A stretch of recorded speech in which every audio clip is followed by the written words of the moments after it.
हमारी जिंदगी में सबसे कंफ्यूजिंग चीज अगर कुछ है तो वो है हमारे इमोशंस। कभी बिना वजह गुस्सा आ जाता है, कभी अचानक डर लगने लगता है, कभी सब कुछ ठीक होते हुए भी मन भारी रहता है। हम अक्सर खुद से पूछते हैं कि मेरे साथ ही ऐसा क्यों होता है, लेकिन सच ये है कि ऐसा हर इंसान के साथ होता है। फर्क सिर्फ इतना है कि कुछ लोग अपने इमोशंस को समझना सीख लेते हैं और कुछ लोग उन्हीं इमोशंस के हाथों अपनी जिंदगी चला देते हैं। मास्टर योर इमोशंस हमें इसी फर्क को समझना सिखाती है।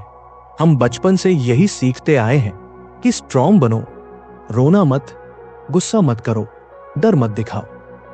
लेकिन किसी ने यह नहीं सिखाया कि इमोशंस आते क्यों हैं और उनसे डील कैसे किया जाता है। नतीजा ये होता है कि जैसे ही कोई नेगेटिव इमोशन आता है, हम उससे भागने लगते हैं। कोई मोबाइल उठा लेता है, कोई बिंज ईटिंग करता है, कोई एडिक्शन की तरफ चला जाता है। कुछ लोग फेक पॉजिटिविटी ओढ़ लेते हैं, लेकिन अंदर से टूटते चले जाते हैं। ये किताब बहुत कामली कहती है कि इमोशन से भागना समस्या का सल्यूशन नहीं है। इमोशंस को समझना ही असली सल्यूशन है। हमारा दिमाग सर्वाइवल के लिए बना है, हैप्पीनेस के लिए नहीं। हजारों साल पहले हमारे एंसेस्टर्स के लिए हर दिन खतरे से भरा होता था। तभी दिमाग ने नेगेटिविटी पर ज्यादा ध्यान देना सीख लिया, क्योंकि वही जिंदा रहने में मदद करती थी। आज खतरे बदल चुके हैं, लेकिन दिमाग वही पुराना सॉफ्टवेयर चला रहा है। अब खतरा शेर नहीं है, बल्कि रिजेक्शन, फेलियर, कंपैरिजन और अनसर्टेनिटी है। दिमाग बार बार वर्स्ट केस सिनारियो बनाता है और हमें इमोशनली एग्जॉस्ट कर देता है। यहीं से एंजाइटी, स्ट्रेस और फियर पैदा होते हैं। दिमाग सोचता है कि वो हमें प्रोटेक्ट कर रहा है, लेकिन असल में वो हमें कंट्रोल कर रहा होता है। जब आप ये समझ लेते हो कि हर डर सच नहीं होता, हर थॉट सही नहीं होता, तभी इमोशनल फ्रीडम की शुरुआत होती है। हम डोपामाइन के पीछे भागने वाली जनरेशन बन चुके हैं। थोड़ी सी बॉर्डम हुई नहीं कि फोन निकाला, रील स्क्रॉल की, इंस्टेंट प्लेजर मिला और फिर खालीपन और बढ़ गया। Porn, junk food, alcohol, gaming, ये सब दिमाग को टेम्पररी खुशी देते हैं, लेकिन लॉन्ग टर्म में इमोशंस को कमजोर कर देते हैं। किताब साफ कहती है कि असली खुशी कंट्रोल में है, इंडल्जेंस में नहीं। जब आप अपने इंपल्सेस को कंट्रोल करना सीख जाते हो, तब आप अपने इमोशंस को भी कंट्रोल करना सीख जाते हो। ईगो भी हमारे इमोशंस को साइलेंटली मैनिपुलेट करता है। ईगो चाहता है कि हम स्पेशल महसूस करें, इंपॉर्टेंट लगे, दूसरों से ऊपर दिखें। जब कोई हमें इग्नोर करता है, ईगो हर्ट हो जाता है और गुस्सा आता है। जब कोई हमसे बेहतर परफॉर्म करता है, ईगो इनसिक्योर हो जाता है और जेलसी आती है। ईगो कभी सैटिस्फाइड नहीं होता, इसलिए इमोशंस अनस्टेबल रहते हैं। जैसे जैसे सेल्फ अवेयरनेस बढ़ती है, ईगो वीक होने लगता है और इमोशंस स्टेबल होने लगते हैं। किताब बहुत इंपॉर्टेंट बात बताती है कि नेगेटिव इमोशंस दुश्मन नहीं होते। गुस्सा, डर, दुख, ये सब सिग्नल होते हैं। गुस्सा बताता है कि आपकी बाउंड्रीज क्रॉस हो रही है। डर बताता है कि आप ग्रोथ जोन में जा रहे हो। दुख बताता है कि किसी चीज की वैल्यू आपके लिए रियल थी। प्रॉब्लम इमोशंस नहीं है, प्रॉब्लम यह है कि हम उन्हें समझे बिना रिएक्ट कर देते हैं। अगर आप हर समय खुश रहने की उम्मीद रखते हो, तो आप खुद को फेलियर के लिए सेट कर रहे हो। इमोशंस वेव्स की तरह हैं, आते हैं, जाते हैं। जो इंसान यह एक्सेप्ट कर लेता है, वही इमोशनली मैच्योर बनता है। दुनिया के सबसे स्ट्रॉन्ग लोग भी कभी कभी टूटते हैं, लेकिन वे वही रुकते नहीं। नींद, बॉडी, पोस्चर, ये सब इमोशंस से सीधे जुड़े हुए हैं। जब आप कम सोते हो, तो पेशेंस खत्म हो जाती है। छोटी छोटी बातें भी बड़ी लगने लगती हैं। पुअर स्लीप इमोशनल इंटेलिजेंस को डिस्ट्रॉय कर देती है। इसी तरह आपका शरीर जिस पोस्चर में रहता है, वही सिग्नल दिमाग को देता है। झुका हुआ शरीर इनसिक्योरिटी का सिग्नल देता है, ओपन पोस्चर कॉन्फिडेंस का। आप सिर्फ अपने शरीर को बदलकर भी अपने इमोशंस बदल सकते हो। एक्सरसाइज सिर्फ बॉडी नहीं बनाती, इमोशनल स्ट्रेंथ भी बनाती है। जो लोग रोज मूव करते हैं, उनके इमोशंस ज्यादा स्टेबल होते हैं। आपके थॉट्स आपके इमोशंस का रॉ मटेरियल होते हैं। आप दिन भर जो सोचते रहते हो वही आपकी इमोशनल स्टेट बन जाती है।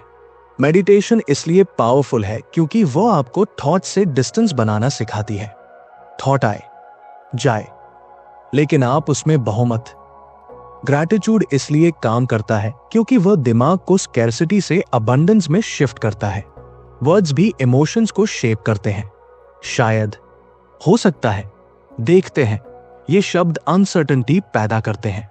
वहीं मैं करूंगा, मैं कर सकता हूं, ये वर्ड्स कॉन्फिडेंस पैदा करते हैं। आप खुद से कैसे बात करते हो वही आपकी इमोशनल आइडेंटिटी बन जाती है। सांस लेना एक अंडररेटेड पावर है। गलत ब्रीदिंग एंजाइटी को बढ़ाती है। स्लो ब्रीदिंग नर्वस सिस्टम को काम करती है। जब आप अपनी सांसों को कंट्रोल करना सीख जाते हो तो आप अपने इमोशंस को भी स्लो करना सीख जाते हो। इमोशंस बदलने का सबसे बड़ा सीक्रेट ये है कि इमोशंस अटेंशन से बनते हैं। जिस इमोशन पर आप बार बार ध्यान देते हो वही स्ट्रॉन्ग होता जाता है, और जिस इमोशन को आप छोड़ना सीख जाते हो वह वीक हो जाता है। लेटिंग गो कोई मैजिक नहीं है, ये प्रैक्टिस है। आप इमोशन को फोर्सफुली हटाते नहीं हो, बस उसे पकड़ना छोड़ देते हो। जब आप इमोशन को छोड़ते हो तो आप वीक नहीं होते बल्कि स्ट्रॉन्ग होते हो, क्योंकि आप रिएक्शन से बाहर आ जाते हो। अवेयरनेस से बड़ा कोई वेपन नहीं है। पॉजिटिव इमोशंस को बढ़ाने के लिए इमेजिनेशन का यूज करना जरूरी है। दिमाग रील और इमेजिन्ड एक्सपीरियंस में ज्यादा फर्क नहीं करता। जब आप किसी बेटर फ्यूचर को फील करते हो, दिमाग उस डायरेक्शन में मूव करना शुरू कर देता है।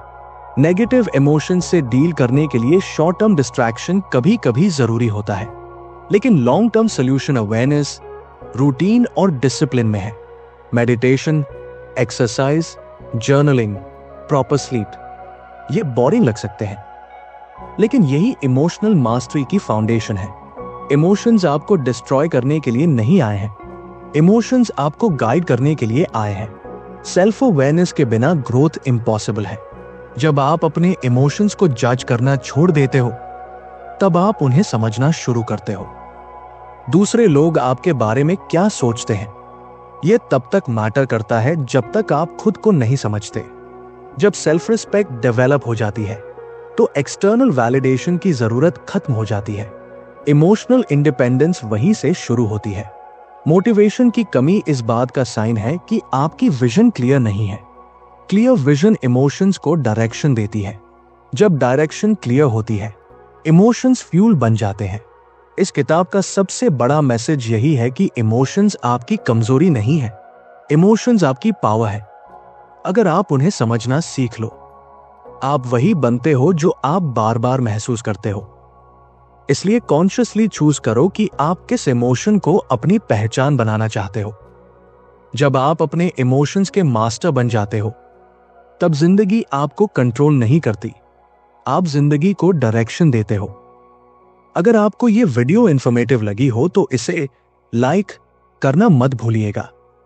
ऐसी ही और शानदार किताबों की समरीज के लिए रीडर्स ब्रांच को सब्सक्राइब जरूर कीजिए और बेल आइकन दबाइए ताकि नई वीडियो सबसे पहले आप तक पहुंचे। मिलते हैं अगली वीडियो में एक और इंस्पायरिंग किताब के साथ। तब तक के लिए keep reading, keep exploring, only on readers branch.